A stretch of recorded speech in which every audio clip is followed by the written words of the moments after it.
આપ જોઈ રહ્યા છો YNN ન્યૂઝ. હવે જોઈએ અગત્યના સમાચાર. ક્રિએટર આર્ટેડ કાફ એન્ડ સ્ટુડિયોનું આજે ગોત્રીની અલકાપુરી ખાતે ઉદ્ઘાટન કરવામાં આવ્યું. વડોદરાના ગોત્રીની અલકાપુરી અનંતા સ્ટેન્ડ ફોર્ડ ખાતે આજરોજ ક્રિએટર આર્ટ કાફ એન્ડ સ્ટુડિયોનું ઉદ્ઘાટન પિનલ શાહે રિબિન કાપીને ઉદ્ઘાટન કરવામાં આવ્યું.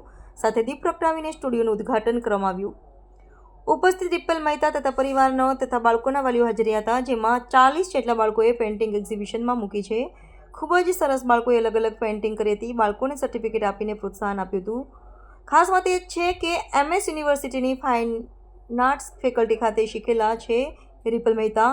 17 વર્ષના હતા ત્યારથી જ આર્ટ કરતા આવે છે અને આજે 22 વર્ષનો એક્સપિરિયન્સ છે અને ખાસ દિવ્યાંગ બાળકોને આર્ટ ફ્રીમાં શીખવાડે છે. મેડિકલ સ્ટુડન્ટને પણ સેશન આપે છે. ખૂબ જ સરસ રીતે બાળકોને આર્ટ શીખવાડી આજ રોજ એક્ઝિબિશન ખુલ્લું મુકાયું હતું.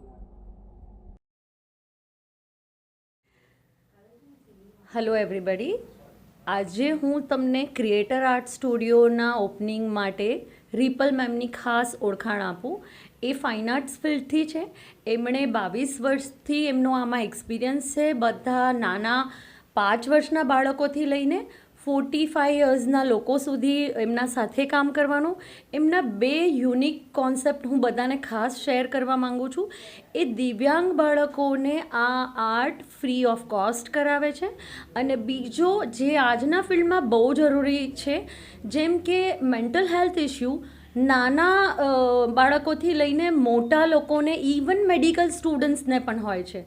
સો હવે કોઈને ડિપ્રેશન પણ છે તો મેમ આવા મેડિકલ આર્ટ સ્ટુડન્ટ્સને પણ આના માટે સેશન્સ આપે છે. સો હું પર્સનલી બધાને રિક્વેસ્ટ કરીશ કે એક વખત તમે અહીંયા જરૂર મુલાકાત લો અને તમે અહીંયા જોશો કે જ્યારે નાના નાના બાળકો 2 થી 3 કલાક પેશનેટ થઈને મોબાઈલ છોડીને કામ કરે છે, તો એકવાર એક્સપોઝર જરૂર આપજો. જે બાળક મોબાઈલ છોડી નથી શકતું, એવી જ રીતે અહીંયા જોવામાં આવ્યું છે કે બાળક આર્ટને નથી છોડી શકતું. એટલે એક એક્સપોઝર કદાચ એમની લાઈફ ચેન્જ કરી નાખશે. Thank you so much.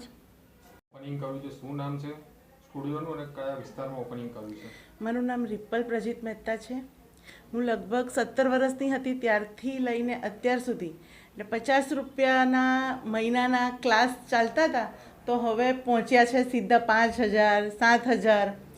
પૈસાની સવાલ ત્યારે પણ હતો, આજે પણ છે, કેમ કે મારી ફિલ્ડ એવી છે કે વિધાઉટ મની આ વસ્તુ પોસિબલ નથી. પેપર, કલર, બ્રશ અને જે એમાંથી પછી મને એવું થયું કે ખર્ચો થોડો વધી ગયો છે, તો આગળ પાછળનો કચરો જે બધા ફેંકી દે એને ભેગો કરીને બનાવવાનું શરૂ કર્યું. તો છોકરાઓએ મારી પ્રોડક્ટને એટલી બધી આગળ વધારી છે. બોટલ આર્ટ આવી ગયું છે હવે તો.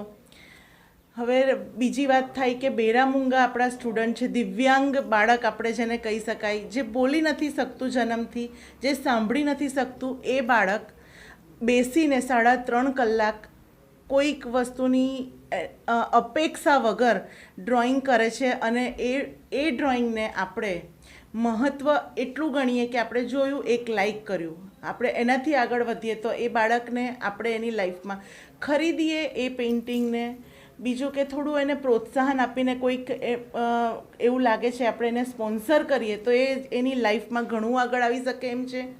મેડિકલના સ્ટુડન્ટ જે ખૂબ જ ભણે છે, સવાર સાંજ રાત બુક્સ એમના હાથમાં હોય છે, થોડોક એવો ટાઈમ આવે છે કે થોડાક ડિપ્રેશનમાં આવે છે, તો એ આપણને કોન્ટેક્ટ કરે છે, આર્ટ એન્ડ ક્રાફ્ટ સ્ટુડિયોની વિઝિટ કરે છે. પછી મંડાલા આર્ટ 3-3, 3.5 કલાક વિધાઉટ ફેલ, બીજું કાંઈ જ એમને યાદ આવતું નથી પાણી પીતા બાળકો, અને સીધું બેસીને પેન લે છે, ડ્રોઈંગ કરે છે. 3.5-4 કલાકની મહેનત પછી આવી સરસ એમણે કૃતિઓ બનાવી છે.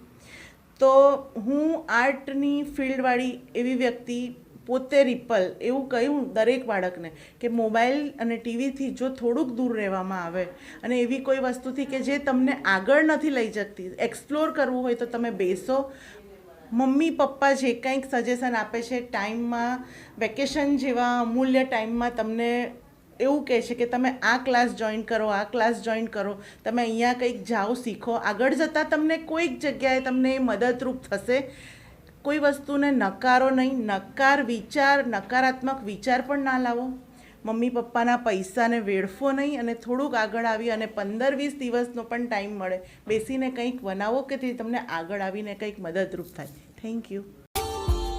Subscribe now and press the bell icon. Never miss an update.